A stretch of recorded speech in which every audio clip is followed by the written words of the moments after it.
जैसा कि हम लोगों ने देखा कि वोल्टामीटर में दो इलेक्ट्रोड्स होते हैं, एक होता है कैथोड, एक होता है एनोड। नहीं देखा है तो पक्का देखो, उसको जरूरी है, क्योंकि उसके बिना तुम लोगों का इलेक्ट्रोलाइटिक जो पार्ट अब पढ़ने जा रहे हो वो नहीं समझ में आएगा। अब हम लोगों ने ये बात की कि हमेशा याद रखो इलेक्ट्रोलाइट वो होता है जो अपने थ्रू करंट पास होने देता है। पहले डिफरेंस ये समझ लो, कंडक्टर्स जो होते हैं, जिस कमरे में तुम लोग बैठे हो वहां पे क्या है, वायर्स पड़े हुए हैं। और वायर्स का काम क्या होता है, एक जगह से करंट को ले जाना और दूसरी जगह तक ले जाना, मतलब एक जगह से दूसरी जगह पहुंचाना करंट को, यही काम होता है वायर्स का।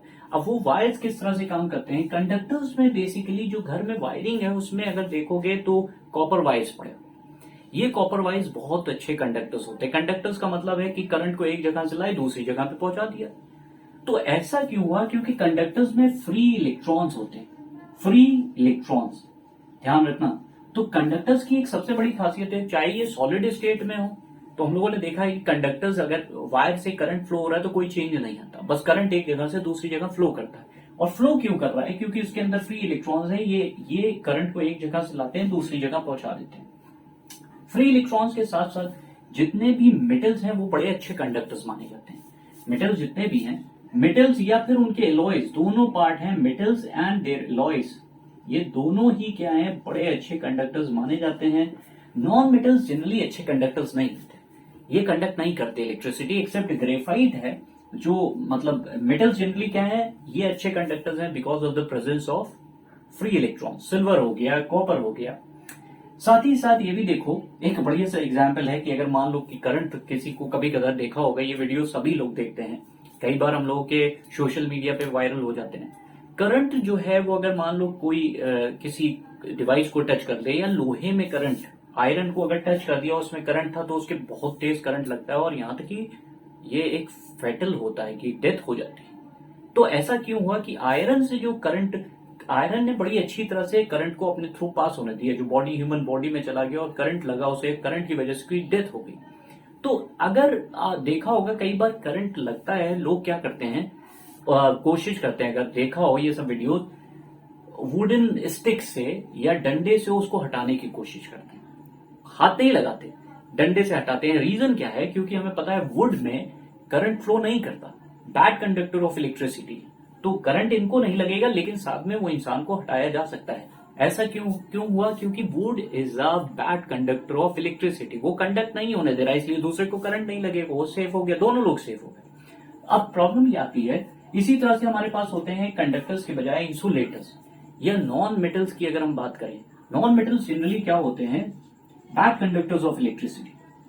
नॉन मेटल्स जो होते हैं वो बैड कंडक्टर्स ऑफ इलेक्ट्रिसिटी, या बैड कंडक्टर्स ऑफ इलेक्ट्रिसिटी का मतलब ये अपने थ्रू करंट को पास नहीं होने देते।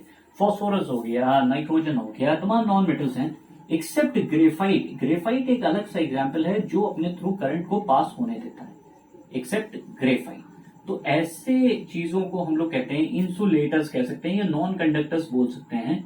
नॉन कंडक्टर्स बोलना ज्यादा आसान है, नॉन कंडक्टर्स ऑफ इलेक्ट्रिसिटी, या फिर इंसुलेटर्स भी बोल दो, इंसुलेटर्स भी बोल सकते हैं, अप टू योर लेवल। अब प्रॉब्लम ये आती है, तो फिर करंट जो फ्लो हो रहा है कहां पे, अगर मान लो हम लोगों ने पानी में देखा, एक जगह करंट है दूसरी जगह फैल जाता है, ये फैला क्यों, ये वहां से करंट इस तरफ कैसे आ गया, इतनी दूर तक करंट कैसे आ गया। देखो सोल्यूशन में या पानी में होते हैं आयंस, आयंस बोलो तो कैटायंस या एनायंस, इसीलिए हम लोग कहते हैं कि प्योर वाटर अगर होगा तो करंट नहीं लगेगा। रीजन क्या होता है, प्योर वाटर में कॉन्सेंट्रेशन ऑफ आयंस बहुत कम है, प्योर वाटर में आयंस नहीं होते। आयंस का मतलब जब हम लोग बोलते हैं तो आयंस का मतलब होता है केटायंस और एनायंस दोनों की बात हो रही, केटायंस एंड एनायंस। तो बेसिकली क्या है, केटायंस होते हैं पॉजिटिवली चार्ज स्पीशीज, इससे पहले भी हम लोगों ने देखा केटायंस पॉजिटिवली चार्ज स्पीशीज हैं और एनायंस नेगेटिवली चार्ज स्पीशीज हैं। तो जब भी करंट की बात होती है सोल्यूशन फेज में, तो हमेशा वहां पे कौन उसके लिए रिस्पॉन्सिबल है, केटायंस एंड एनायंस। तो हम जब भी बात करते हैं कि जैसे मान लो करंट नहीं लग रहा है पानी में, तो इसका मतलब ये उसके अंदर एनायंस केटायंस दोनों कम हैं या बिल्कुल ही नहीं है। ऐसे केसेस तब बनते हैं, जैसे एक और एग्जांपल देते हैं, कुछ कंपाउंड्स अपने थ्रू करंट को बड़ी तेजी में पास करवाते हैं, बहुत ज्यादा तेजी में, उसके बारे में हम लोग डिटेल करने जा रहे हैं। लेकिन एक चीज अपने दिमाग में समझ लो कि इलेक्ट्रोलाइट्स का मतलब ये होता है वो कंपाउंड जो पानी में या फिर मोल्टन स्टेट में केटाइंस और एनाइंस के फॉर्म में टूट जाते हैं। ये है इलेक्ट्रोलाइट की सिंपलेस्ट डेफिनेशन। क्या होते हैं? Electrolytes are the compound which gets dissociated into corresponding cations and anions and thus they allow electricity to pass through them. ऐसा नहीं है कि अगर मान लो कोई इलेक्ट्रोलाइट है और वो टूट ही नहीं रहा है आयंस के फॉर्म में या वो मॉलिक्यूल में ही है तो क्या करंट फ्लो होगा? कभी नहीं। और इसका एग्जाम्पल बहुत बढ़िया होता है कि यूरिया या ग्लूकोज ले लो। अब ग्लूकोज तुम्हें पता है कि C6H12O6 होता है। ये ग्लूकोज जो है पानी में डाल दो तब भी ये आयंस के फॉर्म में नहीं टूटता। ग्लूकोज जो है आयंस के फॉर्म में थोड़ी ना टूटेगा। जब कोई चीज आयंस के फॉर्म में टूट ही नहीं रही है तो वो अपने थ्रू करंट फ्लो नहीं होने देगी। करंट फ्लो होने के लिए कंपाउंड का या तो एक्वस स्टेट में या मोल्टन स्टेट में आयंस का बनाना जरूरी है। चाहे वो मोल्टन स्टेट हो या फिर उसकी कौन सी स्टेट? एक्वस। दो ही स्टेट होती हैं जिसमें केमिकल कंपाउंड या इलेक्ट्रोलाइट कंडक्ट करता है इलेक्ट्रिसिटी को। क्या होनी चाहिए? या तो एक्वस हो या फिर क्या हो? मोल्टन स्टेट हो। इन दोनों स्टेट में जो इलेक्ट्रोलाइट होता है वो आयंस बनाता है और जब आयंस बनते हैं तो कंडक्शन उसके थ्रू इलेक्ट्रिसिटी को ये क्रॉस करता है, अपने थ्रू रिलीज करवाता है। ये हमारे पास एक बहुत ही इंपॉर्टेंट पार्ट है। अब हम लोग ये बात करते हैं कि इलेक्ट्रोलाइट्स जो होते हैं वो कितने आयंस बना रहे हैं। मतलब सॉल्यूशन में वो ज्यादा आयंस बनाएंगे तो करंट इलेक्ट्रिसिटी ज्यादा फ्लो होगी और अगर करंट जो कंपाउंड है वो कम आयंस बनाएगा तो इलेक्ट्रिसिटी कम उसके थ्रू निकलेगी या कम पास होगी।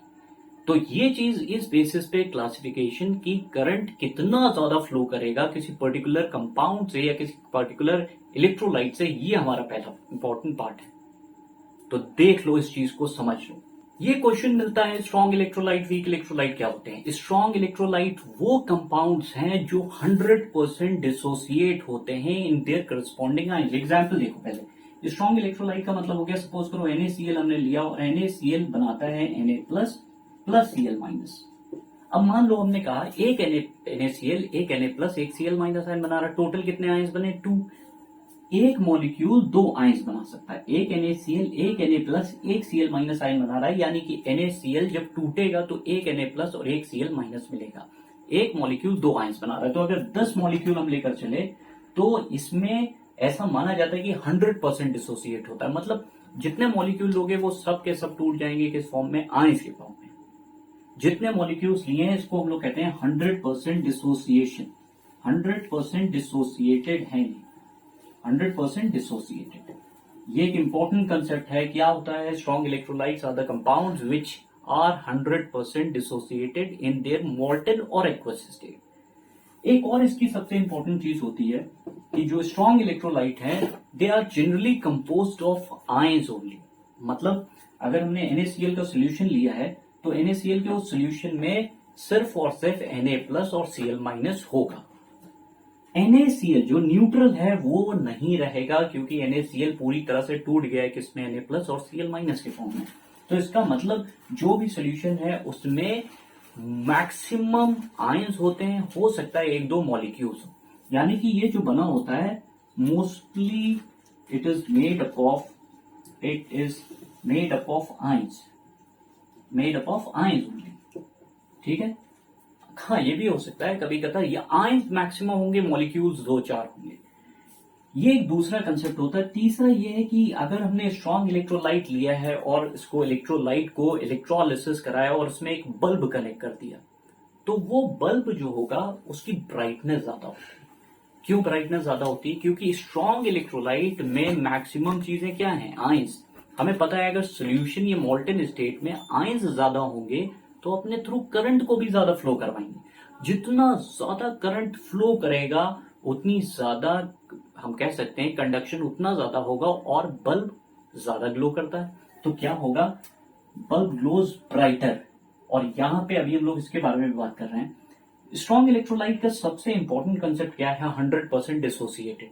दे are made up of maximum of ions and 1-2 अगर मॉलिक्यूल होंगे then they are also present. तीसरा इंपॉर्टेंट पार्ट ये है कि यहां पे एसिड भी हो सकते हैं strong electrolyte, weak electrolyte, salt भी हो सकते हैं। वीक इलेक्ट्रोलाइट की बात करें तो यहाँ पे जो सबसे इंपॉर्टेंट, हालांकि ये पॉइंट अगर पढ़ना है तो हम लोगों ने एसिड और बेसिस में इस स्ट्रॉन्ग एसिड और वीक एसिड की बात की है, वहां से भी ये चीज समझ सकते हो। वीक इलेक्ट्रोलाइट क्या होगा? When there is a partial dissociation of a molecule. Suppose करो हमने एक बढ़िया से एग्जाम्पल लिया, let's talk about weak electrolyte. Weak electrolyte का एक बहुत बढ़िया एग्जाम्पल होता है, हालांकि कई एग्जाम्पल्स हैं।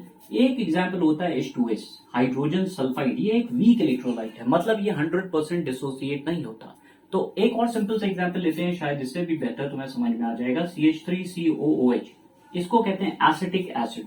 एसिटिक एसिड जो है 100% डिसोसिएट नहीं होता, 100% डिसोसिएट नहीं होता। मतलब अगर पहली चीज तो इसका डिसोसिएशन है CH3COO minus plus H plus, तो आयंस तो ये बना रहा है, आयंस तो ये बनाएगा। लेकिन सपोज करो हमने 10 मॉलिक्यूल लिए, 10 मॉलिक्यूल में से 5 ही ऐसे मॉलिक्यूल्स हैं जो इस फॉर्म में आ रहे हैं, बाकी 5 मॉलिक्यूल ही बने रहे। तो 5 पार्टिकल मिलके उन्होंने 10 तो ये बना दिए, 5 इसके बनेंगे, 5 इसके, and the remaining 5 molecules are of CH3COH। तो टोटल मिला के 100% डिसोसिएशन नहीं हुआ। जैसे यहाँ पे तुमने 10 पार्टिकल लिए थे और ऑलमोस्ट 10 के 10 ने क्या करा था, Na प्लस और Cl माइनस के फॉर्म में टूट गए थे, यानी कि हर मॉलिक्यूल ने ऑलमोस्ट आयंस बना दिए थे। तो यहाँ पे क्या होता है, वीक इलेक्ट्रोलाइट में सबसे प्रॉब्लम क्या होती है कि यहाँ पे 100% डिसोसिएशन नहीं होता। क्या होता है, पार्शियल डिसोसिएशन। इस चीज को याद रखना, पार्शियल डिसोसिएशन होता है यहाँ पे, और यही इसकी सबसे इंपॉर्टेंट कैरेक्टरिस्टिक है। पार्शियल डिसोसिएशन को हम लोग एक चीज से और रिप्रेजेंट करते हैं, इसे कहते हैं डिग्री ऑफ आयनाइजेशन या परसेंटेज। डिग्री ऑफ आयनाइजेशन बोल दो, ये percentage of ionisation. Degree of ionisation का मतलब होता है कि कितने पार्टिकल टूटे हैं। Percentage of ionisation, degree of ionisation, दोनों की बात करें, परसेंटेज ऑफ आयनाइजेशन बोल दो तो और आसान है। परसेंटेज ऑफ आयनाइजेशन का मतलब है कितने मॉलिक्यूल डिसोसिएटेड हुए, कितने मॉलिक्यूल डिसोसिएटेड हुए, molecule dissociated, number of molecule dissociated का मतलब ये हो गया कितने मॉलिक्यूल डिसोसिएट हुए, number of molecule dissociated, total number of molecule taken, total number of molecule taken. तो ये दो चीजें ध्यान रखना, कितने मॉलिक्यूल लिए हैं इनटू 100%। तो ये हमारे पास degree of ionization, percentage of dissociation बोला है। तो इससे तुम्हें पता चल जाएगा कि मॉलिक्यूल में कितना आयंस बनेंगे। जितना कम डिग्री ऑफ डिसोसिएशन होगा उतने ही कम आयंस बनेंगे। तो total number of molecule dissociated और total number of molecule taken, कितने मॉलिक्यूल लिए गए थे और उनमें से कितने पार्टिकल डिसोसिएट हुए। अगर डिग्री ऑफ आयनाइजेशन कम आ रहा है, इसका मतलब नंबर ऑफ आयंस कम बने, और नंबर ऑफ आयंस अगर कम बनेंगे तो ये बताओ कंडक्शन भी तो कम होगा, और कंडक्शन कम होगा तो इलेक्ट्रिक करंट ज्यादा फ्लो नहीं करेगा। ज्यादा फ्लो नहीं करेगा तो अगर तुमने बल्ब यूज किया है तो वो क्या होगा, डिम रहेगा, उसकी ब्राइटनेस कम रहेगी। एक और पॉइंट होता है कि जैसे यहां पे हम लोगों ने देखा था, it is made up of maximum mostly of ions and not of molecules. यहां पे क्या हो रहा है, it consist of ions as well as molecules. तो यहां पे आयंस भी हैं प्लस साथ में मॉलिक्यूल्स भी हैं, आयंस एंड मॉलिक्यूल्स बोथ। तो ये एक बड़ी इंपॉर्टेंट चीज होती है, तुम्हें ध्यान रखना पड़ेगा कि जब भी हम लोग बात करेंगे स्ट्रॉन्ग इलेक्ट्रोलाइट, एक बार रिकैप देखो, स्ट्रॉन्ग इलेक्ट्रोलाइट में क्या होगा, हमारे पास मैक्सिमम नंबर ऑफ आयंस होंगे, 100% डिसोसिएशन होगा, और साथ में कह सकते हैं कि यहाँ पे जो डिग्री ऑफ मतलब अगर परसेंटेज डिसोसिएशन की बात करें तो 100% डिसोसिएटेड है। इस केस में वीक इलेक्ट्रोलाइट के केस में क्या होता है, यहाँ डिग्री ऑफ डिसोसिएशन होता है, परसेंटेज ऑफ डिसोसिएशन होता है।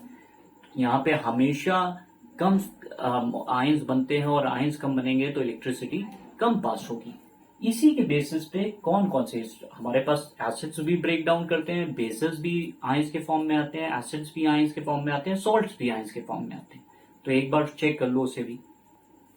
चलो, क्योंकि एसिड भी आयंस के फॉर्म में टूटता है, बेस भी आयंस के फॉर्म में टूटता है, और साथ में सॉल्ट भी आयंस के फॉर्म में टूटते हैं। एग्जाम्पल HCl, HCl एक एसिड है और ये टूटता है H plus plus Cl minus के फॉर्म में। बेस एग्जाम्पल उठाओ, सोडियम हाइड्रोक्साइड टूटता है किस फॉर्म में है, Na प्लस OH माइनस के फॉर्म में। सॉल्ट, कोई भी सॉल्ट लेते हैं, NaCl, NaCl एक स्ट्रॉन्ग सॉल्ट है, इससे पहले भी एग्जाम्पल दिया है, ये भी केटाइंस और एनाइंस के फॉर्म में टूट गया। तो जो 100% टूटेंगे स्ट्रॉन्ग एसिड या स्ट्रॉन्ग बेसिस, अभी हम लोगों ने बात की, स्ट्रॉन्ग का मतलब ही होता है दे आर 100% डिसोसिएटेड। इस वर्ड को मत भूलना, when we talk about strong electrolytes, they are 100% dissociated. Whether they are acids, they are bases or they are salts.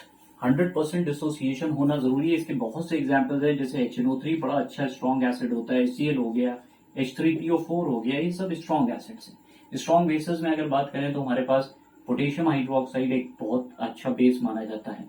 Potassium hydroxide है हमारे पास एग्जाम्पल के तौर पे, और इसके तमाम लिथियम हाइड्रोक्साइड भी एक स्ट्रॉन्ग बेस है. सॉल्ट में भी तुम्हें पता है Na3PO4 ले लो, स्ट्रॉन्ग बेस, स्ट्रॉन्ग सॉल्ट होता है. ठीक है, Na2SO4 ले लो, स्ट्रॉन्ग होता है. इसी तरह से अगर हम बात करें वीक एसिड्स की, तो वीक एसिड मतलब वीक इलेक्ट्रोलाइट्स की हम बात करें तो वीक एसिड्स में हमारे पास बहुत से एग्जाम्पल हैं. जैसे एसिटिक एसिड है, CH3COH बोला जाता है. और हमारे पास क्या होता है, H2S है, हाइड्रोजन सल्फाइड बोला जाता है. ऑक्सैलिक एसिड या फॉर्मिक एसिड, इसको कहते हैं फॉर्मिक एसिड. चीटी से जो लाल कलर की चीटी होती है जब काटती है तो फॉर्मिक एसिड होता है. एसिटिक एसिड विनेगर होता है. तो ये वीक एसिड्स के एग्जाम्पल है. स्ट्रॉन्ग वीक बेसिस में अगर बात करें तो वीक बेसिस में हमारे पास कौन सा एग्जाम्पल आएगा, बहुत मशहूर है अमोनियम हाइड्रोक्साइड, एक बहुत ही वीक बेस माना जाता है. एक और एग्जाम्पल इसमें आता है जो कैल्शियम हाइड्रोक्साइड को भी काउंट कर लेते हैं. कैल्शियम हाइड्रोक्साइड भी काउंट होता है, मैग्नीशियम हाइड्रोक्साइड काउंट हो सकता है. इसका एग्जाम्पल अगर बात करें वीक सॉल्ट्स, जनरली जो सॉल्ट्स होते हैं वो वीक नहीं होते. जनरली जो सॉल्ट्स होते हैं वो वीक नहीं होते, वो हमेशा स्ट्रॉन्ग होते हैं. कुछ एक्सेप्शन होते हैं, जैसे एक एक्सेप्शन होता है मर्क्यूरिक क्लोराइड HgCl2, एक होता है कैडमियम आयोडाइड, एक अमोनियम कार्बोनेट यूज कर सकते हो. अमोनियम कार्बोनेट भी एक बढ़िया सा वीक सॉल्ट में आता है. वीक सॉल्ट के सारे एग्जाम्पल्स हैं. लेड एसीटेट बोल दिया जाता है, PbCH3 C double bond O whole twice lead. तो ये सब क्या है, स्ट्रॉन्ग एसिड्स और strong bases, weak salts, weak bases, ये सारी चीजें तुम्हारे पास मिल गई. अब ध्यान से देखो तो तुम्हारे पास ये पता है कि इलेक्ट्रोलाइट का ही सारा खेल है. अगर इलेक्ट्रोलाइट को समझ जाओगे, इलेक्ट्रोलाइट हमेशा टूटेगा किस फॉर्म में, आयंस के फॉर्म में. और यही आयनिक स्टेट जो उसकी आयंस बनाती है, यही अलाउ करती है करंट को उसके थ्रू पास होने के लिए. मतलब करंट तभी पास हो सकता है किसी भी सोल्यूशन से, ये मोल्टेन स्टेट से, जब उसमें क्या प्रेजेंट हो, आयंस. अगर उसमें मॉलिक्यूल्स प्रेजेंट है, क्या वो करंट को फ्लो करने देगा, कभी नहीं. और इसीलिए electrolytic conduction glucose, urea, carbon disulphide है, इन सब में कभी नहीं होता. केरोसिन में कभी करंट फ्लो नहीं करता. क्यों? रीजन ये है कि वहां पे मॉलिक्यूल्स हैं, आयंस नहीं है. आयंस का होना मस्ट है अगर कंडक्शन होना है. ठीक है, यहां तक की बात क्लियर हो गई. नेक्स्ट हम लोग देखते हैं अभी एक्टिव इनएक्टिव इलेक्ट्रोड्स और रिफाइनिंग, ये सारी चीजें आप रह गई हैं, तो नेक्स्ट वीडियो में मिलते हैं.